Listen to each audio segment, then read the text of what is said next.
ইমাম সাহেব এরকম পুরো উন্মান গিয়ারে চালাচ্ছে, উন্মান গিয়ার, বুঝলেন? আলহামদুলিল্লাহি রাব্বিল আলামিন আর রহমানির রহিম মালিকি ইয়াউমিদ্দিন ইয়্যাকা না'বুদু ওয়া ইয়্যাকা নাস্তাঈন ইহদিনাস সিরাতাল মুস্তাকিম সিরাতাল লাযিনা আন'আমতা আলাইহিম গায়রিল মাগদুবি আলাইহিম ওয়ালাদ-দাল্লিন। শেষ। 20 রাকাত তারাবি, তারাবি ক রাকাত বা? ওর খারাবি না করা ছাড়া ছাড়বে? 20 রাকাত নামাজ 15 মিনিটে শেষ।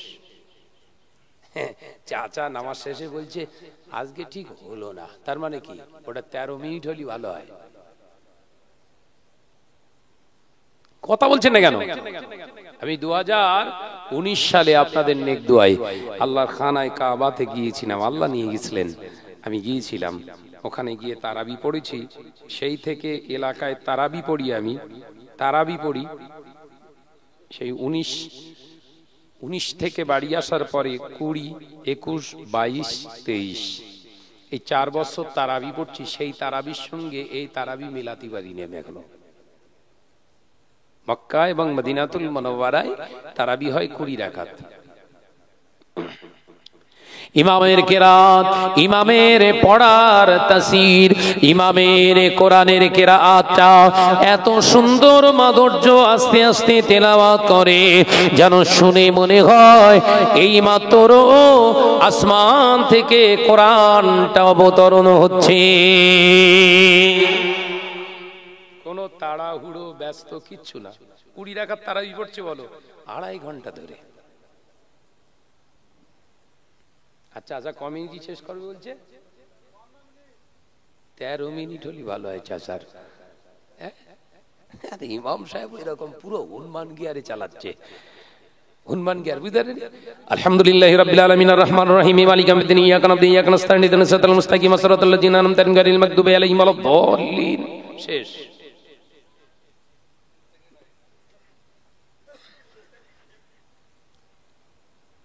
আমি কি ভুল বকছি নাকি না হাকিকাত? ভাইরামা, নওজওয়ানেরা, যুবকেরা, ছেলেরা, বাচ্চারা, পর্দানাশীনা মা ও বোনেরা, হযরতে খাজা গরিবে নওয়াজ মুঈনুদ্দিন চিশতি আজমিরি রাহমাতুল্লাহ আলাইহি হুজুর আমার আল্লাহর কাছে দোয়া চাইলে একজন সঙ্গী বললেন, হুজুর ওরা সব জমিনের উপরে বেহুশ হয়ে গিয়েছে, মারা গেছে বোধহয়।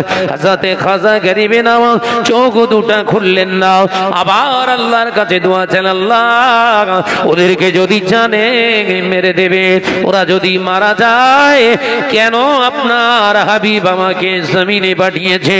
ও রব্বুল আলামিন, ওরা যদি মারা যায় তোমাকে আল্লাহ বলে, নবীকে নবী বলে মানবে কারা? আল্লাহর ওলির দোয়া আল্লাহ মুহূর্তের ভিতরে দোয়া কবুল করে নিয়ে সব সৈন্যকে আবার আল্লাহ জ্ঞান ফিরিয়ে দিলে। সৈন্যগুলো উঠে হাতে পায়ে হামাগুড়ি দেওয়া বলে তো, হাতে পায়ে হামাগুড়ি দিয়ে দিয়ে হুজুরের কাছে এসে কদম দুটা জড়িয়ে ধরলে, হুজুর আপনি কে আমরা জানি না, দুনিয়ার জমিনে বহু রাজা মহারথী দেখেছি, তাদের শক্তি থাকে হাতে, তাদের শক্তি থাকে অস্ত্রে, তাদের শক্তি থাকে বাহুবলে। হুজুর আপনার শক্তিতে, আপনার শক্তি যে জবানে, সেটা আমরা উপলব্ধি করতে পেরেছি, তাই আর নয় আর নয়, জবানের শক্তি যাদের বেশি সেই জবানের সঙ্গে জবান মিলিয়ে কালেমা পড়ে মুসলমান হয়ে গেলাম। একবার জোরে বলে 400 প্রথম দিনে ইসলাম কবুল করেছিলেন, জোরে বলে।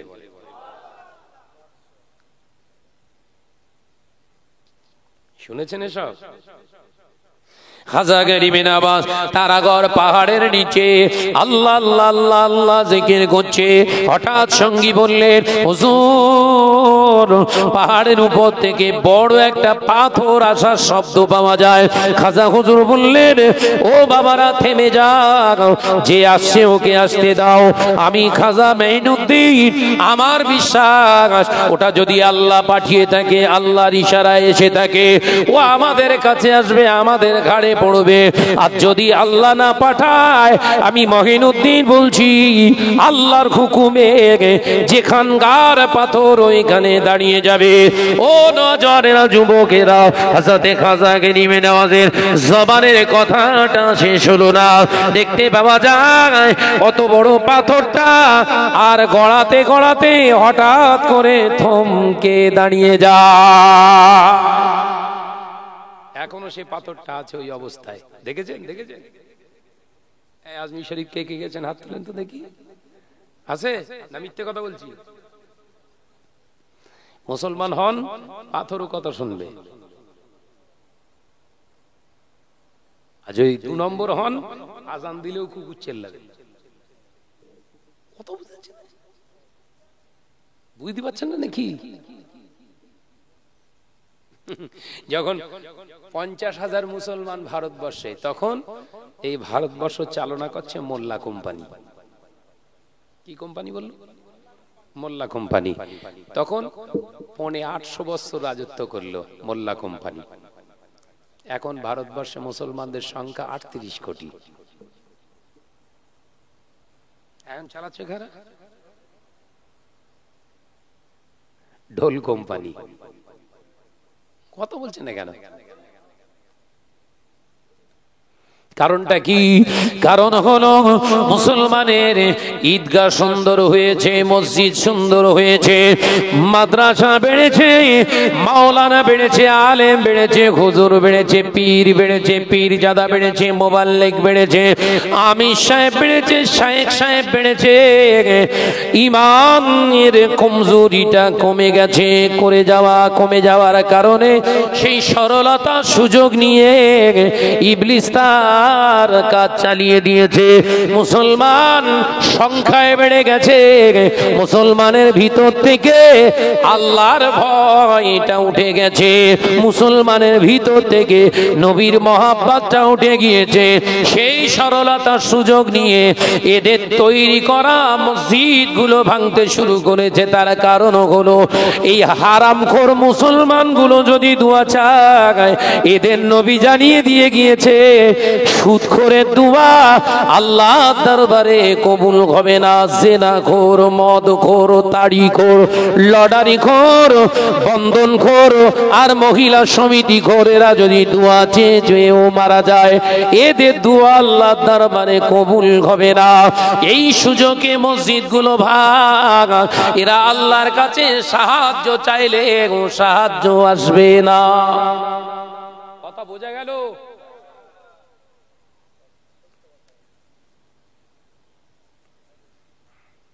শাহনাজ তোর আজকে বিরাট খুশি খুশি মনে হচ্ছে। বলে চিন্তা করিস নি, দাদা বলে দিয়েছে একদম নিশ্চিন্তায় থাকতে, পুলিশ আমার বাড়িতে আর আসবে না। দাদা বলে দে, দাদা বুঝতে পেরেছ তো?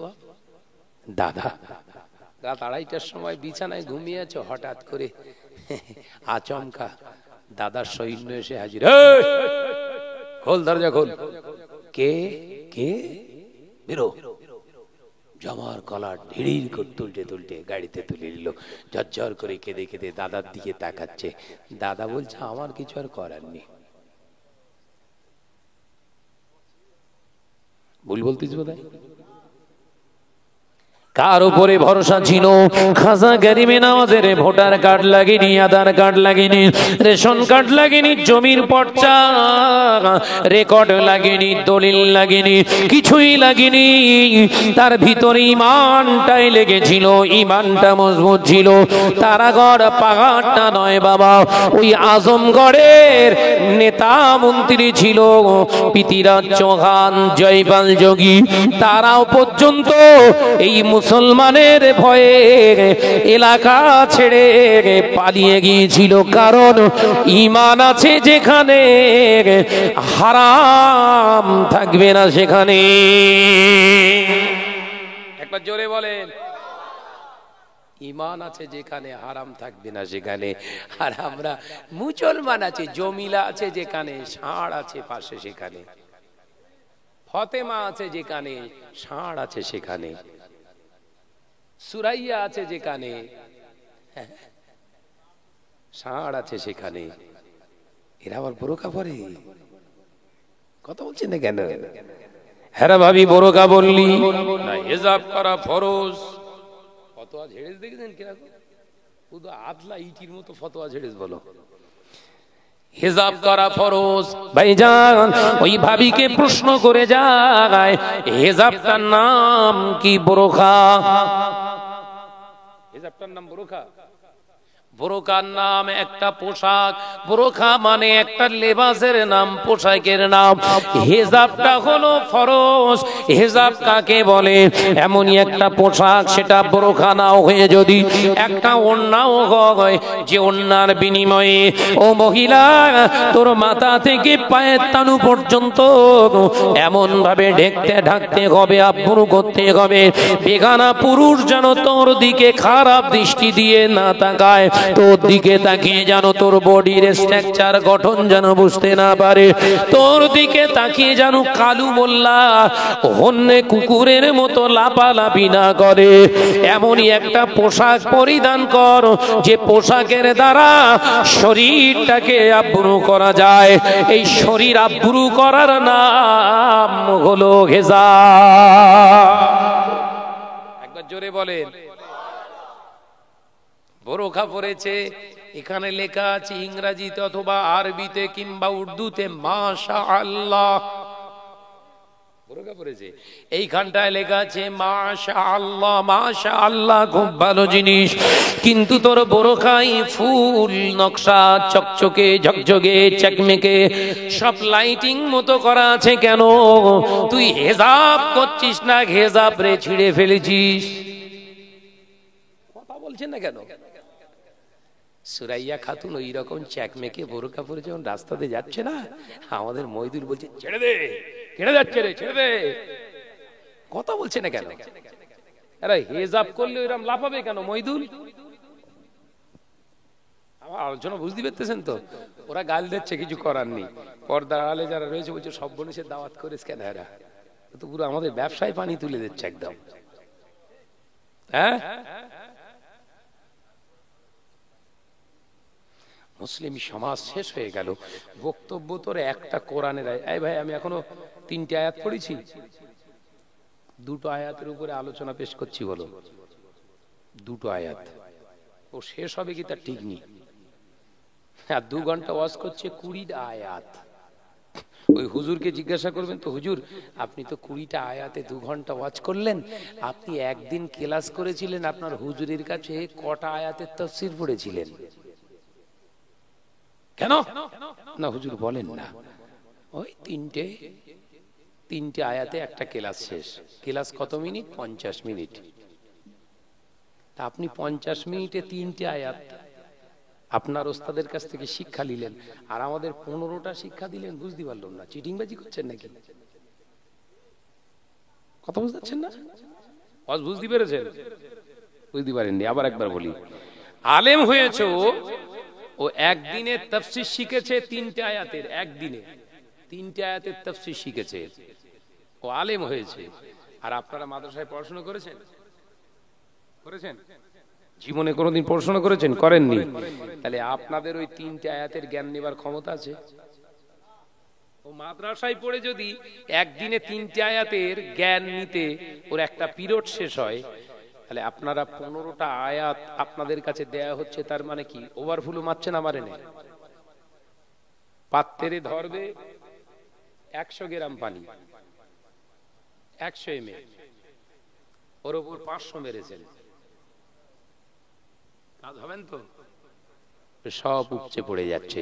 ঠিক সমাজ এইভাবে শেষ হয়ে যাচ্ছে। বক্তা মনে করছে ও যা মেরে দিয়েছি ম্যাগনেট, আগের বছর রিজার্ভেশন কনফার্ম, আবার আসবো। বুঝতে পারেনি? ওই জায়গা ধরে খামারি তো, ওই জন্য মৌলী সাহেবদের এত রাগ বেশি আমার উপর। কিন্তু বলে যেতে হবে, আন্দোলন চলবে। কথা ঠিক না ভুল জোরে বলেন? ভাইরামার নজনেরা, যুবকেরা, ছেলেরা, বাচ্চারা, পর্দানা সিনা মা ও বোনেরা, আলোচনা বোঝো। আমি আপনাদের বোঝাতে চেয়েছি, আল্লাহর ওলি হযরত খাজা গরিবে নওয়াজকে মারতে চেয়েছিলেন, হুজুরকে তাড়াতে পারেননি। আজও তিনি এই হিন্দুস্তানের জমিনে শুয়ে রয়েছে। এ নজনেরা, ইংরেজ সরকারেরা যখন চলে যাচ্ছে, ভারতবর্ষ ছেড়ে ইংরেজ যখন বিতাড়িত হচ্ছে, এই ভারতবর্ষ ছেড়ে যাওয়ার আগে খাজা হুজুরের গম্বুজের উপরে যে সোনার এমনি করে লোহ আপনার বর্মণের মতো ফলক দেয়া রয়েছে, ওটা সোনার। ওই সোনার ফলকটা চুরি করার জন্য কিছু ইংরেজ সৈন্য এই নিয়েতে উঠেছিলেন, ওই গম্বুজের উপর থেকে সোনার ফলকটা তুলে নিয়ে চলে যাব। তাজমহল থেকে অনেক মূল্যবান রত্ন নিয়ে চলে যাচ্ছি, খাজা হুজুরের ওই মাথা থেকে মুকুটটা নিয়ে চলে যাব। এ নজনেরা, চারজন সৈন্য আস্তে আস্তে করে মাজারের সিঁড়িতে পা দিয়েছিলেন। পা রেখেছেন, দ্বিতীয় পা ওঠাতে পারেন না।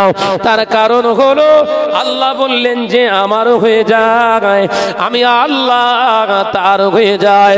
দুনিয়ার কোন মন্ত্রী প্রেসিডেন্ট তার প্রয়োজন হবে না, আমি আল্লাহ তার জন্য যথেষ্ট।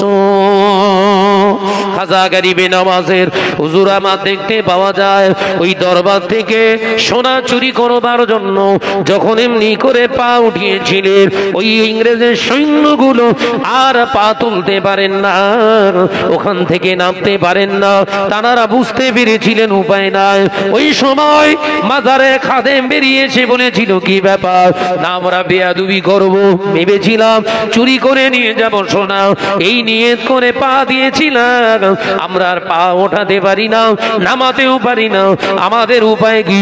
আল্লাহর ওলি ওই মাজারের খাদেম বলেছিল আল্লাহর কাছে ক্ষমা চান, খাজা গরিবে নওয়াজের কাছে ক্ষমা চান, আমাদের ভুল হয়েছে, অন্যায় হয়ে গেছে, মাফ করে দেন হুজুর। হুজুর যদি একবার বলে যা মাফ করে দিলাম, তোমাদের পা গুলো তোমরা আবার ফিরিয়ে নিয়ে যেতে পারবে।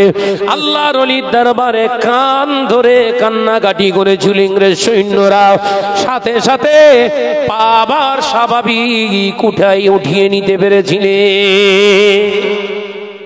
মরে যাওয়ার পরেও মুসলমান জিন্দা, ওটা তার বাস্তব প্রমাণ। কথা বুঝাচ্ছেন না? মেদিনীপুরে চন্দন শাহ বাবার রহমাতুল্লাহ আলাইহির মাজার দেখেছেন? আছে না? মেদিনীপুর টাউনে আমি জলসায় যাই, ওখানে হুজুরের একটা চন্দন গাছ ছিল। মেসওয়াক করার জন্য হুজুর মেসওয়াক করার জন্য চন্দনের একটা ডাল কেটে মেসওয়াক করেছিলেন। তো হুজুর ওই মেসওয়াক করে ফজরের নামাজ আদায় করবার জন্য ওই মেসওয়াক করে চন্দনের ওই ডালটা মেসওয়াক করে পুঁতে দিয়েছিলেন। সেখানে একটা মস্ত বড় চন্দন গাছ হয়ে গেছে। একবার জোরে বলো। এখন কিছুদিন এই গত মাস 3-4 কি 5-6 হবে, যাই হোক আমার মনে পড়ছে না, মোটামুটি এই বছরের ভিতরেই আমি জলসায় গিয়েছি ওখানে। তো সেই বড় গাছটা দেখতে পেলাম না। আমি বললাম এখানে বড় চন্দন গাছ ছিল তো, আমি এসেছিলাম এখানতে বছর 9-10 আগে। সেই চন্দন বড় গাছটা, বললেন ভাইজান এই এই এই চন্দন গাছেই আপনি দেখেছিলেন, এই গাছটা সেই গাছটা নয়, এই গাছটা হচ্ছে ওর কষ ছেড়েছে, কে রাত্রে চুরি করে ওটা কেটে নিয়ে চলে গেছিল। তো ওর গোড়া থেকে আবার একটা ফলক বেরিয়ে সুন্দর চন্দন গাছ হয়ে গেছে। একবার জোরে বলুন। আচ্ছা আপনারা যাবেন, আপনাদের মেদিনীপুর, পশ্চিম মেদিনীপুর গো, জি, ওখানে অনেকগুলো মাজার রয়েছে, আল্লাহর ওলিদের মাজার রয়েছে। এবং আরেকটা মাজার আছে ওখানে রাস্তার ধারে, একটা কূপ আছে, কুয়া, একটা কুয়া আছে, অবাক হয়ে যাবেন। মানুষ ওখানে অনেক ডিপ করে টিউবওয়েল পোতে। আপনাদের এখানে কত ফুটের পানি পাওয়া যায়, লেয়ার পাওয়া যায় কত ফুট? টিউবওয়েল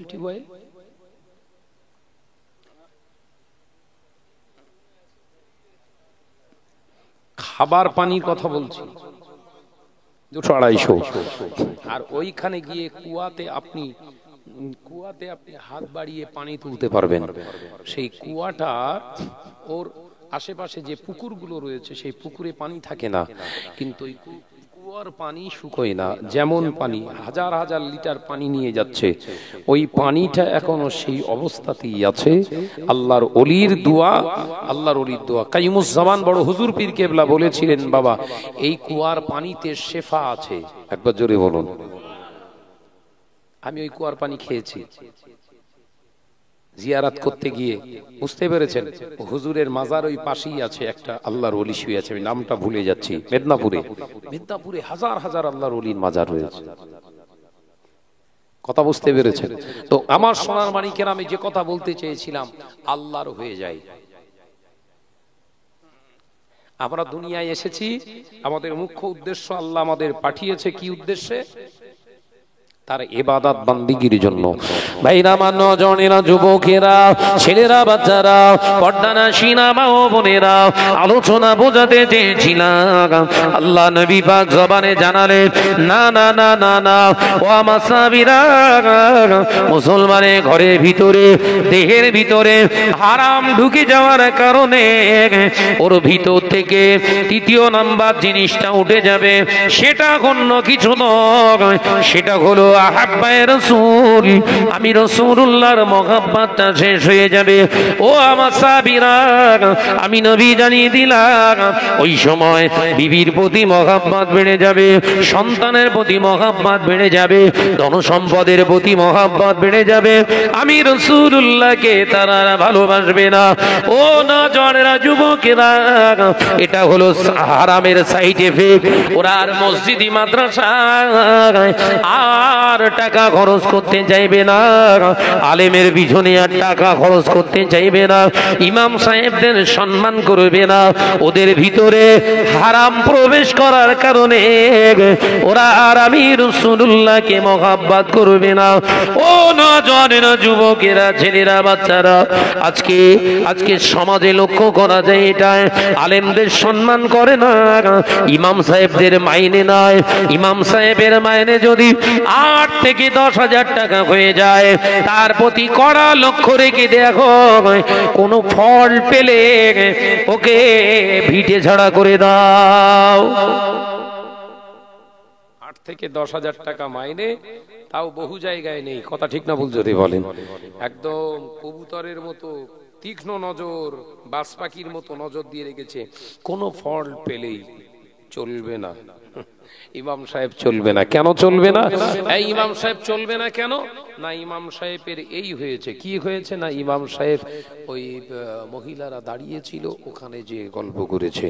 আচ্ছা আচ্ছা, দারুণ অন্যায় করেছে, অবশ্যই অন্যায় করেছে।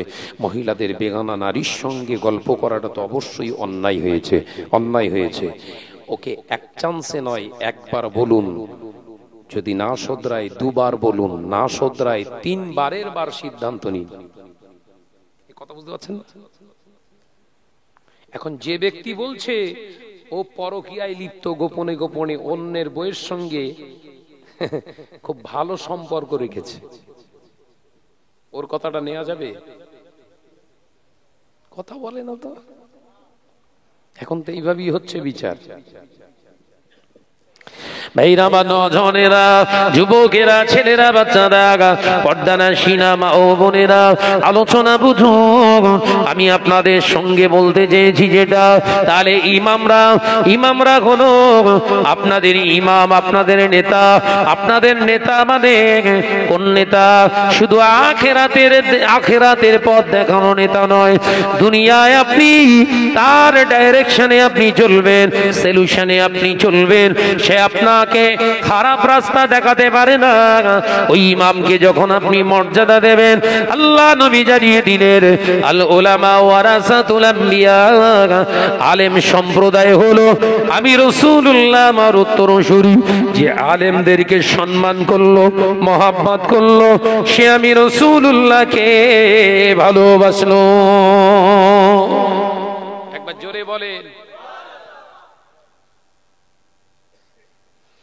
ভাইরা মান্য জনেরা যুবকেরা ছেলেরা বাচ্চারা পর্দার সিনা মা ও বোনেরা আলোচনা বুঝুন। এরপরে রাসূল পাক সাল্লাল্লাহু আলাইহি ওয়াসাল্লাম ইঙ্গিত দিয়ে বলেছেন, না না না, লজ্জা হলো ঈমানের একটি শাখা। আল হায়া ও শুবাতুম মিনাল ঈমান, লজ্জা হলো ঈমানের একটি শাখা। ও আমার সাহাবীরা, হারাম জিনিস, হারাম খাবার, হারাম ওর ভিতরে যাবার কারণে ওর ভিতর থেকে যেটা শেষ হয়ে যাবে সেটা হলো লজ্জা। মুসলমান ঘরের ভিতরে আর লজ্জা থাকবে না, ঘরের মেয়েদের ভিতরে আর লজ্জা থাকবে না। তখন ঘরে ঘরে জিনা ব্যভিচার হবে, ঘরে ঘরে জিনা ব্যভিচার হবে। ও আমার সাহাবীরা, শুনে রেখে দাও, জেনে রেখে দাও, অশ্লীল কার্যকলাপ ঘরের ভিতরে হবে। ও না জানে না, মুরব্বিয়ান গণেরা, আজকে আমাদের ঘরের মেয়েরা পর্দা হেজাব করতে চায় না। হেজাব মানে আমি প্রথমেই বলেছি, ওরা মনে করে বোরকা পরেছি মানে হেজাব হয়ে গেছে। না বুবুরা, খালারা, ভাবিরা, সোনা মানিকেরা, হেজাব আপনার চোখেরও হেজাব আছে। আপনি যখন অ্যান্ড্রয়েড সেটে মোবাইলেতে সিনেমা দেখছেন, নাটক দেখছেন, আপনি যখন সিরিয়াল দেখছেন, আপনার হেজাবটা শেষ হয়ে গেছে। বেগানা পুরুষের নাচ গান দেখা বেগানা নারীদের জন্য হারাম। বেগানা নারীদের নাচ গান দেখাটা বেগানা পুরুষের জন্য হারাম। লজ্জা আছে? কথা বলে না কেন? নবী বলেন ঈমানের অঙ্গ হচ্ছে লজ্জা। তাহলে ঈমানের অঙ্গ প্রথম নাম্বার কি? ইত্তাকুল্লাহ, আল্লাহকে ভয় করা। দ্বিতীয় ঈমানের অঙ্গ কি? আল্লাহর প্রতি ভরসা রাখা, সেটাও নেই। তৃতীয় কি বললাম? আহাব্বাই রাসূল।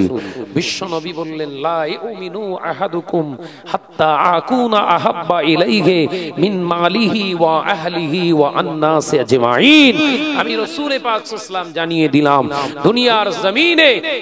দুনিয়ার জমিনে তুমি ততক্ষণ পর্যন্ত মুমিন হতে পারবে না যতক্ষণ না পর্যন্ত আমি রাসূলুল্লাহকে সবার থেকে ভালো না বাসতে পারো।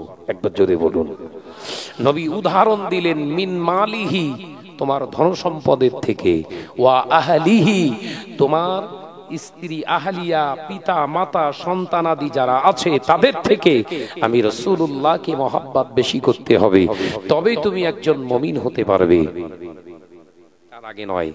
বিশ্বনবী কি বললেন? এই হারামের সাইড এফেক্ট, হারাম দেহের ভিতরে ঢুকে যাওয়ার কারণে ওর ভিতর থেকে আপনার রাসূল পাকের মহব্বত, আল্লাহর ভয়, তার সাথে সাথে আল্লাহর প্রতি ভরসা, তার সাথে সাথে লজ্জা নামক এই ঈমানি বস্তুগুলো তছনছ হয়ে যাবে। নামাজ পড়বে, রোজা করবে, হজ করবে, যাকাত দেবে, আসলে ওর ঈমান নেই। বোঝাতে পারলুম? বোঝাতে পারলাম বাবা? মহব্বতের সঙ্গে দরুদ আল্লাহুম্মা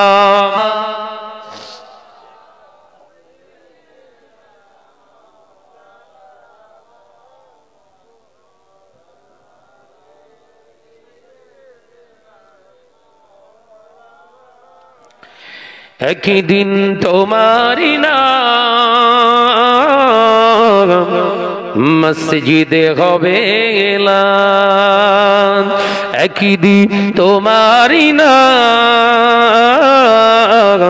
মসজিদে হবে এলান। তৈরি থেকো, তৈরি রেখো কবরের মাল সামান। জোরে বলবেন না? একটু জোরে বলেন। একদিন তোমারি নাম মসজিদে হবে এলান। আল্লাহুম্মা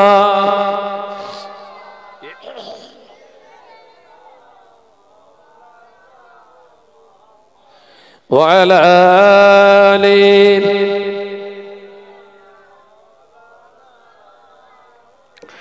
বন্ধু সজন আত্মীয় পরিজন পরিয়ে তোমার নতুন কাফন, বন্ধু স্বজন আত্মীয় পরিজন পরিয়ে তোমার নতুন কাফন, নিয়ে যাবে ওই কবরে থাকবে না কেউ আপন।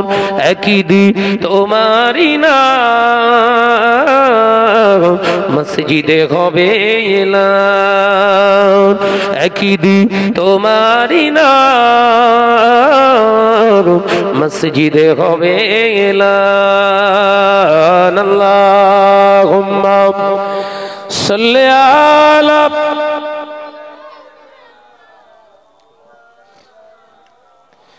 ওয়া আলা আলি।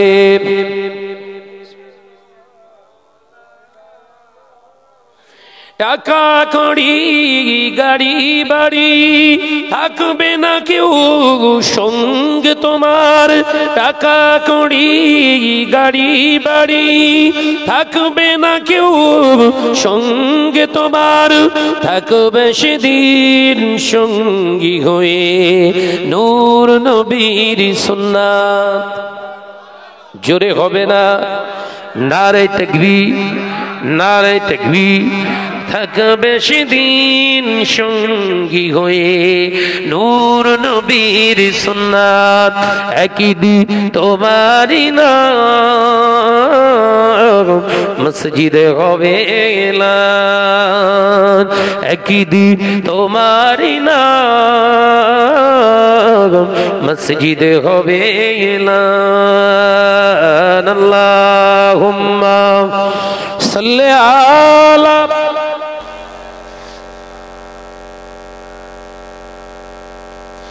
ওয়া আলা আলি।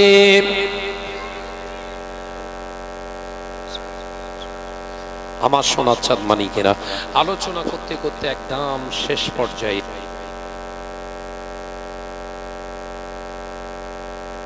পর্যায়ে আমি আপনাদেরকে যেটা বোঝাতে চেয়েছিলাম সেটা হলো, নামাজ পড়ুন, রোজা করুন, হজ করুন, যাকাত দেন, মসজিদ বানান, মাদ্রাসা বানান, আলেম হন আর কারি হন, মুফতি হন আর মাওলানা হন, যাই হন না কেন ভিতরটা পরিষ্কার রেখে কাজ করুন। যদি আদর্শবান একজন নেতা হতে চান, আমার নবীর ফলোয়ার হয়ে যান। আদর্শবান একজন যদি পিতা হতে চান, আমার নবীর ফলোয়ার হয়ে যান। আদর্শবান একজন স্বামী যদি হতে চান, আমার নবীর ফলোয়ার হয়ে যান। আদর্শবান একজন প্রকৃত রাষ্ট্রনায়ক হতে চান, আমার নবীর ফলোয়ার হয়ে যান। আদর্শবান একজন বিজনেসম্যান যদি হতে চান, আমার নবীর ফলোয়ার হয়ে যান। আদর্শবান একজন প্রকৃতপক্ষে ডাক্তার যদি হতে চান, আমার নবীর ফলোয়ার হয়ে যান। আদর্শবান একজন যদি পৃথিবীর জমিনে একজন বিচারক হতে চান, আমার নবীর ফলোয়ার হয়ে যান। আদর্শবান একজন যদি টিচার হতে চান, আমার নবীর ফলোয়ার হয়ে যান। নবী ছাড়া উপায় নেই, ভালো হতে পারবেন না। আপনাকে ফলো করে চলতে হবে নবীকে। আল্লাহ পাক আমাদের বোঝার তৌফিক দেন, বলুন আমিন। জোরে বলি আল্লাহুম্মা আমিন, চিল্লে বলি আল্লাহুম্মা আমিন।